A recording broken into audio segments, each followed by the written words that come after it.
வணக்கம். அமரர் கல்கி அவர்களின் சிவகாமியின் சபதம் பாகம் 4 சிதைந்த கனவு அத்தியாயம் 28 விழாவும் விபரீதமும். எத்தனையோ நூற்றாண்டு காலமாக நெடிது வளர்ந்து நீண்டு படர்ந்து ஓங்கி தழைத்திருக்கும் ஆலவிருட்சத்தின் காட்சி அற்புதமானது. அத்தகைய ஆலமரத்தின் விழுதுகள் காரணமாக தாய் மரத்தை சேர்ந்தாற்போல் கிளை மரங்கள் தோன்றி தனித்த மரங்களைப் போலவே காட்சி தருவதும் உண்டு. ஸ்நாதன ஹிந்து மதமாகிய ஆலமரத்திலிருந்து அவ்விதம் விழுது இறங்கி வேர் விட்டு தனி மரங்களாகி நிற்கும் சமயங்கள் பௌத்தமும் சமணமும் ஆகும். அவ்விரு சமயங்களும் பழைய காலத்தில் பாரத நாட்டில் கலை செல்வம் பெருகியதற்கு பெரிதும் காரணமாய் இருந்தன.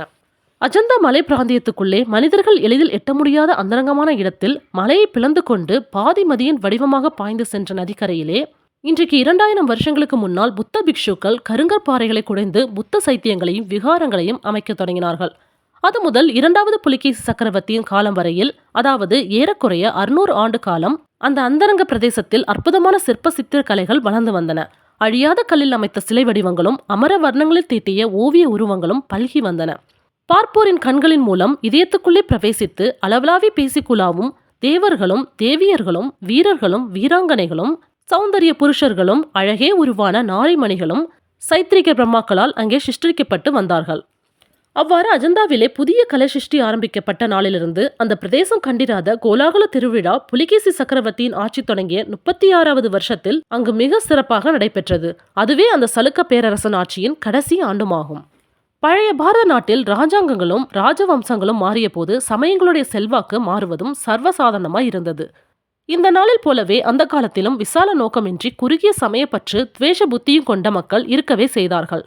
சமரச புத்தியுடன் சகல மதங்களையும் ஒருங்கு நோக்கி கலைகளை வளர்த்த நாட்டிற்கே மேன்மளித்த புரவலர்களும் அவ்வப்போது தோன்றினார்கள்.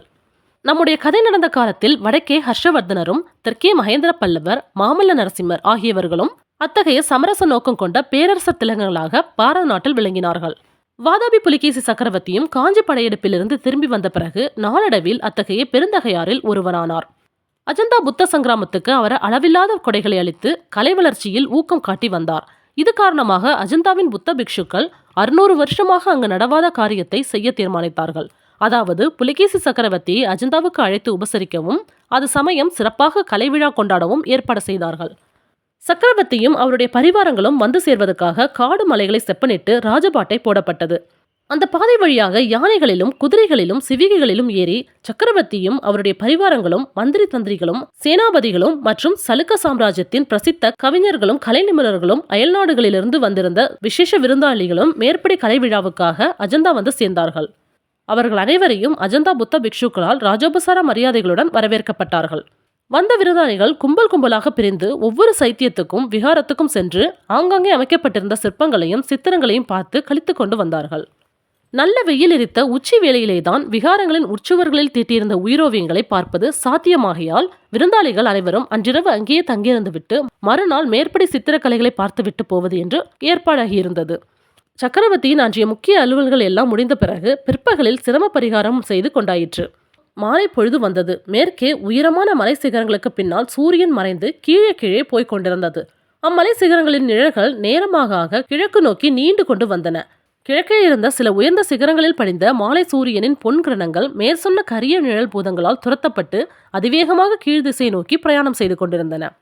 மலையை அர்த்த சந்திர வடிவமாக பிளந்து கொண்டு சென்ற வாதோரா நதியின் வெள்ளமானது ஆடிக்கொண்டும் பாடிக்கொண்டும் ஆங்காங்கு துள்ளி விளையாடிக் கொண்டும் அந்த விளையாட்டிலே விழுந்து எழுந்து இறைந்து கொண்டும் அதிவிரைவாக சென்று கொண்டிருந்தது. சரிவான பாறை சுவர்களிலே கண்ணு கெட்டிய தூரம் பாரிஜாத மலர்கள் இலையும் பூவும் மொட்டுகளுமாய் குலுங்கிக் கொண்டிருந்தன. அவற்றின் இடையிடையே சரக்கொன்றை மரங்கள் கண்ணை பறித்த பொன்னிற பூங்கொத்துக்களை சரம்சரமாக தொங்கவிட்டு கொண்டு பறந்து நின்றன.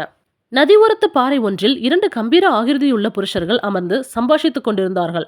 சற்று அருகில் நெருங்கி பார்த்தோமானால் அவர்கள் புலிகேசி சக்கரவர்த்தியும் நாகநந்தி பிக்ஷுவும் தான் என்பதை உடனே தெரிந்து கொள்வோம். 35 வருஷங்களுக்கு முன்பு எந்த வாதோரா நதிக்கரையின் பாறையில் மேல் உட்கார்ந்து அண்ணனும் தம்பியும் தங்கள் வருங்கால பகற்கனவுகளை பற்றி சம்பாஷித்தார்களோ, வாதாபி சிம்மாசனத்தை கைப்பற்றி சலுக்க சாம்ராஜ்யத்தை மகோன்னத நிலைக்கு கொண்டு வருவது பற்றி பற்பல திட்டங்களை போட்டார்களோ, அதே பாறையில் இன்று அவர்கள் உட்கார்ந்து சம்பாஷித்துக் கொண்டிருந்தார்கள். ஆனால் அன்றைக்கும் இன்றைக்கும் அவர்களுடைய தோற்றத்திலேயும் சம்பாஷணையின் போக்கிலேயும் மிக்க வித்தியாசம் இருந்தது. பிராயத்தின் முதிர்ச்சியோடு கூட அவர்களுடைய வெளி உலக அனுபவங்களும் அக உலக அனுபவங்களும் அவர்கள் ஈடுபட்ட கோரமான இருதய போராட்டங்களும் ஆசபாசங்களும் கோபதாபங்களும் சேர்ந்து 35 வருஷங்களுக்கு முன்னால் அதே நதியில் பிரதிபலித்த பால்வடியும் இளமுகங்களை கோடுகளும் சுருக்கங்களும் விழுந்த கொடூர முகங்களாக செய்திருந்தன. முக்கியமாக நாகநந்தி பிக்ஷுவின் முகத்தில் கோபம் கொதித்துக் கொண்டிருந்தது. ரத்தம் கசிவது போல் சிவந்திருந்த கண்களில் அடிக்கடி கோபாக்னியின் ஜுவாலை மின்னலை போல் பிரகாசித்தது. அவர் கூறிய வார்த்தை ஒவ்வொன்றும் நெருப்பை கக்கிக் கொண்டு பாயும் அக்னியாஸ்திரத்தை போல் புறப்பட்டு சீறிக்கொண்டு பாய்ந்தன. ஆ தம்பி, என்னுடைய விருப்பம் என்னவென்றா கேட்கிறாய்? சொல்லட்டுமா? இந்த கணத்தில் பயங்கர பூகம்பம் ஏற்பட்டு இந்த அஜந்தா மலையானது அப்படியே அகல பாதாளத்தில் அமிழ்ந்து விட வேண்டும் என்பது என் விருப்பம். 1000 இடிகள் சேர்ந்தாற்போல் விழுந்து இங்குள்ள சைத்தியங்களையும் விகாரங்களையும் இங்கே வசிக்கும் பிக்ஷுக்களையும் உன்னையும் உன் பரிவாரங்களையும் என்னையும் அடியோடு அழித்து நாசமாக்க வேண்டும் என்பது என் விருப்பம் என்றார் நாகநந்தி. இதை கேட்ட புலிகேசி சாவதானமாக, அடிகளே, அஜந்தாவுக்கு வந்தது உண்மையிலேயே பலன் தந்துவிட்டது. எனக்கு சொல்ல முடியாத சந்தோஷமாய் இருக்கிறது. கொஞ்ச காலமாக தாங்கள் ரொம்பவும் பரமசாதுவாக மாறிக்கொண்டு வந்தீர்கள். இன்றுதான் பழைய நாகநந்தி பிக்ஷுவாக காட்சியளிக்கிறீர்கள் என்று சொல்லி புன்னகை புரிந்தார். ஆம் தம்பி, ஆம். இன்று பழைய நாகநந்தியாக இருக்கிறேன். அதன் பலனை நீயே அனுபவிக்கப் போகிறாய். ஜாக்கிரதை என்று பிக்ஷு நாகசர்ப்பத்தை போல் சீறினார். அண்ணா, என்னை என்ன செய்வதாக உத்தேசித்திருக்கிறாய் என்று புலிகேசி கேட்டார். இன்று ராத்திரி நீ தூங்கும்போது இந்த விஷக்கத்தியை உன் மார்பிலை பாய்ச்சி உன்னை கொன்றுவிடப் போகிறேன். புலிகேசி ஹா ஹா ஹா என்று சிரித்தார். பிறகு, அப்புறம் என்ன செய்வீர்கள்? அதாவது என் பிரேதத்தை என்ன செய்வதாக உத்தேசம் என்று பரிகாச குரலில் விரவினார். இந்த நதியில் கொண்டு வந்து போட்டு விடுவேன். அப்புறம் கேட்கிறவர்களுக்கு என்ன சொல்லுவீர்கள்? ஒருவரும் கேட்க மாட்டார்கள். ஏன் கேட்க மாட்டார்கள்? அஜந்தாவுக்கு வந்த சக்கரவர்த்தி இரவுக்கிரவே எப்படி மாயமாய் மறைந்தார் என்று சலுக்க சாம்ராஜ்யத்தின் பிரஜைகள் கேட்க மாட்டார்களா? கேட்க மாட்டார்கள். சக்கரவர்த்தி மறைந்தது அவர்களுக்கு தெரிந்தால் அல்லவா கேட்பார்கள். ஒருவருக்கும் அது தெரிய போவதில்லை. அது எப்படி? ஒரு சமயம் நான் உன் உடைகளை தரித்து அடிபட்டு சித்திரவதைக்குள்ளாகி உன் உயிரை காப்பாற்றினேன். இன்னொரு சமயம் நான் உன்னை போல் வேஷம் தரித்து போர்க்களத்தில் நின்று மகேந்திரனோடு போராடி அவன் மீது விஷக்கத்தியை எறிந்தேன். அதே உருவ பொருத்தம் இப்போதும் எனக்கு துணை செய்யும். நீ மறைந்ததையே ஜனங்கள் அறிய மாட்டார்கள். நாகநந்தி பிக்ஷு மறைந்ததை பற்றி யாரும் கவனிக்க மாட்டார்கள். நியாயமாக இந்த சலுக்க ராஜ்யம் எனக்கு உரியது. நான் மனமாற இஷ்டப்பட்டு உனக்கு இந்த சாம்ராஜ்யத்தை கொடுத்தேன். சென்ற 35 வருஷமாக உன்னுடைய சேமத்தையும் மேன்மையையும் தவிர வேறு எண்ணமே இல்லாமல் இருந்தேன். ஆனால் நெஞ்சில் ஈவிரக்கமற்றவனும் சகோதர வாஞ்சையற்றவனும் நன்றியற்ற கிராதகமான நீ என்னை இன்று பலர் முன்னிலையில் அவமானப்படுத்தினாய். இந்த பூமி பிளந்து உன்னை இன்னும் விளங்கவில்லையே என்று நினைத்து பார்த்தால் எனக்கு பரமாச்சரியமாயிருக்கிறது. அண்ணா, அண்ணா, நீ என்ன சொல்கிறாய்? என்னை இப்படியெல்லாம் சபிக்க உனக்கு எப்படி மனம் வருகிறது? உன்னை என்ன அவமானப்படுத்தி விட்டேன்? இன்னும் என்ன அவமானம் செய்ய வேண்டும்? சிவகாமி உன் காலில் விழுந்து மன்னிப்பு கோரியதாக அழியாத வர்ணத்தில் சித்திரம் எழுத செய்ததை காட்டிலும் வேறு என்ன அவமானம் எனக்கு வேண்டும்? இதற்காகவா என்னை நீ இங்கே அழைத்து வந்தாய்? இதற்காகவா இந்த கலை விழா நடத்தினாய்? ஆஹா, துஷ்ட மிருகமே! ஒரு கலையை கொண்டு இன்னொரு கலையை அவமானப்படுத்திய உனக்காக எரிவாய் நகரம் காத்திருக்கிறது பார். அண்ணா, உனக்கு என்ன வந்துவிட்டது? அந்த பல்லவ நாட்டுக்காரி உன்னை என்ன செய்து விட்டாள்? உடல் இரண்டும் உயிர் ஒன்றுமாக இருந்த சகோதரர்கள் இப்படி பிரிப்பதற்கு அவளிடம் அப்படி என்ன சக்தி இருக்கிறது? அண்ணா, அண்ணா, என் முகத்தை பார்த்து சொல்லு. நமது 35 வருஷத்து அன்னோனிய சிநேகிதத்தை நினைத்து கொண்டு சொல்லு. அன்றொரு நாள் இதே பாறை மீது உட்கார்ந்து நாம் கட்டிய ஆகாச கோட்டைகளையும் அவற்றையெல்லாம் பெரும்பாலும் காரியத்தில் நிறைவேற்றி வைத்ததையும் எண்ணி பார்த்து சொல்லு. இந்த தெய்வீக வாதோரா நதியின் சாட்சியாக, இந்த பர்வத சிகரங்கள் சாட்சியாக, ஆகாசவாணி பூமாதேவி சாட்சியாக சொல்லு. என்னை காட்டிலும் உனக்கு அந்த காஞ்சி நகரத்து பெண் மேலாக போய்விட்டாளா? அவளுக்காக இப்படியெல்லாம் நீ எனக்கு சாபம் கொடுக்கிறாய். முன்னை காட்டிலும் கடினமான குரோதம் நிறைந்த குரலிலே புத்த பிக்ஷு கூறினார். ஆமாம், புத்த பகவானுடைய பத்ம பாதங்கள் சாட்சியாக சொல்லுகிறேன். சங்கத்தின் மீதும் தர்மத்தின் மீதும் ஆணையிட்டு சொல்லுகிறேன். உன்னை காட்டிலும் 1000 மடங்கு எனக்கு சிவகாமி மேலானவள் தான். நீயும் உன் சாம்ராஜ்யமும் உன் புத்திர மித்திரர்களும் அவளுடைய கால் தூசிக்கு சமமாக மாட்டீர்கள். அவளை அவமானப்படுத்திய நீயும் உன் சந்ததிகளும் சர்வநாசம் அடைய போகிறீர்கள். அந்த சரணாகதி சித்திரத்தை எழுதிய சித்திரக்கலைஞனின் கதி என்னவாயிற்று என்று உனக்கு தெரியுமா? அடிகளே, அந்த துர்பாக்கியனை தாங்கள் என்ன செய்து விட்டீர்கள்? புத்த பிக்ஷு பயங்கரமான சிரிப்பு ஒன்று சிரித்தார். பார்த்து கொண்டே இரு, இன்னும் சற்று நேரத்துக்கெல்லாம் யாராவது வந்து சொல்வார்கள். அண்ணா, ஒன்று நான் தெரிந்து கொண்டேன். இளம் பிராயத்திலிருந்து பிரம்மசரியத்தையும் பிக்ஷு விரதத்தையும் மேற்கொள்வது ரொம்ப தவறானது. இல்வாழ்க்கையின் இன்பத் துன்பங்களை அனுபவித்துவிட்டு தொலைத்த பிறகுதான் சந்நியாசம் மேற்கொள்ள வேண்டும். வாலிபத்திலேயே வாழ்க்கை வைராக்கியம் மேற்கொள்கிறவர்கள் உன்னை போல்தான் பிற்காலத்தில் யாராவது ஒரு மாயக்காரியின் மோக வலையில் விழுந்து பைத்தியமாகி விடுகிறார்கள். புலிகேசி, இத்தனை நேரம் பொறுத்திருந்தேன். இனிமேல் சிவகாமியை பற்றி நீ ஒரு வார்த்தை சொன்னாலும் என்னால் பொறுக்க முடியாது. அடிகளே, சிவகாமி தேவியிடம் தாங்கள் இவ்வளவு பரிவு காட்டுகிறீர்களே, அவளுடைய கௌரவத்தை இவ்வளவு தூரம் காப்பாற்றுகிறீர்களே, தங்களிடம் சிவகாமி தேவிக்கு இவ்வளவு தூரம் பரிவு இருக்கிறதா?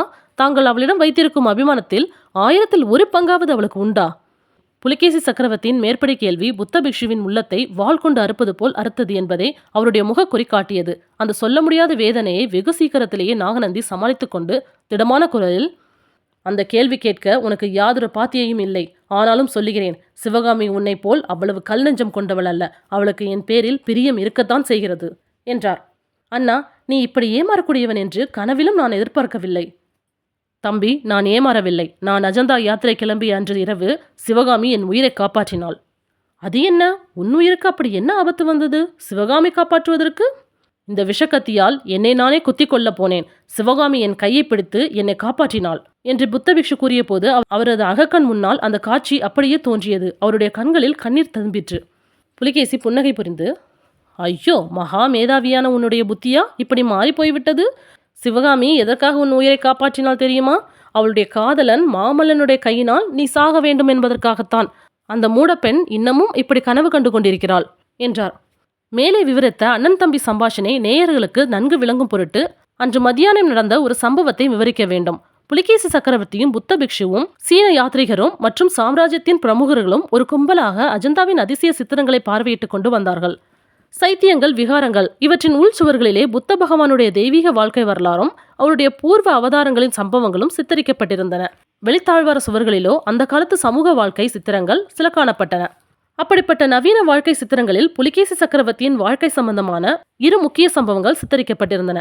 அவற்றில் ஒன்று, புலிகேசி சக்கரவர்த்தி ராஜசபையில் சிம்மாசனத்தில் கம்பீரமாக வீற்றிருக்க பாரசீக மன்னரிடமிருந்து வந்த தூதர்கள் சக்கரவர்த்திக்கு காணிக்கைகள் சமர்ப்பித்த காட்சியாகும். மேற்படி காட்சி எல்லாருக்கும் மிக்க குதூகலத்தை அளித்ததில் வியப்பொன்றுமில்லை. ஆனால் மற்றொரு சித்திரம் அப்படி குதூகலத்தை உண்டாக்குவதற்கு பதிலாக அனைவருக்கும் ஒருவித அசந்துஷ்டியை உண்டாக்கி பின்னால் பெரும் விபரீதம் நேர்வதற்கு காரணமாயிருந்தது. அந்த விபரீத சித்திரம் புலிகேசி சக்கரவர்த்தியின் பாதங்களில் ஒரு நடன கலைவாணி தலையை வைத்து வணங்கி மன்னிப்பு கோருவது போல் அமைந்த சித்திரம்தான். இதை தீட்டிய ஓவிய கலைஞன் சிறந்த மேதாவி என்பதில் சந்தேகமில்லை. புலிகேசியின் முகத்தையும் தோற்றத்தையும் அமைப்பதில் அவன் கற்பனா சக்தியின் உதவியை பயன்படுத்தியிருந்தான். அந்த சித்திரத்தில் புலிகேசி துஷ்ட நிகரகம் செய்வதற்கு முனைந்திருக்கும் தேவேந்திரனையொத்து கோப சௌந்தரியம் பொருந்தி விளங்கினான். கீழே கிடந்த பெண்ணின் தோற்றத்தில் அளவில்லாத சோகத்தையும் மன்றாடி மன்னிப்பு கோரும் பாவத்தையும் சித்திர கலைஞன் வெகு அற்புதமாக வரைந்திருந்தான். பக்கத்திலே நின்ற சேடி பெண்களின் பயந்த இரக்கம் வாய்ந்த தோற்றத்தை கொண்டு அந்த நடன பெண்ணின் சரணாகதியை பன்மடங்கு பரிதாபம் உள்ளதாக செய்திருந்தான். இவ்வளவுக்கும் பின்னால் சற்று தூரத்திலிருந்து புத்த பிக்ஷு ஒருவர் கவலை ததும்பிய முகத்தோற்றத்துடனே விரைந்து வருவதையும் காட்டியிருந்தான். அந்த பிக்ஷுவை பார்த்த உடனேயே அவர் மேற்படி நடனப்பெண்ணை ராஜதண்டலிருந்து காப்பாற்றுவதற்காகவே விரைந்து வருகிறார் என்ற எண்ணம் எல்லாருடைய மனதிலும் உதயமாகும்படி இருந்தது. சித்திரங்களை விளக்கி கூறி வந்தவர் மேற்படி சித்திரத்தின் தாத்பரியத்தை பற்றி சில வார்த்தைகள் சொன்ன உடனேயே அங்கிருந்தவர்கள் அனைவரும் ஏக காலத்தில் நாகநந்தி பிக்ஷுவை நோக்கினார்கள். ஒரு கண நேரம் நாகநந்தியின் முகம் படமெடுத்த பாம்பை போல் காட்சியளித்தது. அடுத்த கணம் நாகநந்தி தம்மை 100 கண்கள் கூர்ந்து நோக்குகின்றன என்பதை உணர்ந்தார். உடனே அவருடைய முகபாவம் முற்றிலும் மாறி அதில் புன்னகை தோன்றியது. அற்புதம், அற்புதம்! இந்த சித்திரத்துக்கு இணையான சித்திரம் உலகத்திலேயே இருக்க முடியாது. என்ன பாவம், என்ன கற்பனை! இதை தீட்டிய ஓவிய பிரம்மா யார்? அவருக்கு தக்க வெகுமதி அளிக்க வேண்டும் என்று நாகநந்தி கூறினார். ஹாய் ஃப்ரெண்ட்ஸ், இந்த கதை பிடிச்சினா லைக் பண்ணுங்கள், ஷேர் பண்ணுங்கள், மறக்காமல் சப்ஸ்கிரைப் பண்ணுங்கள். தேங்க்யூ.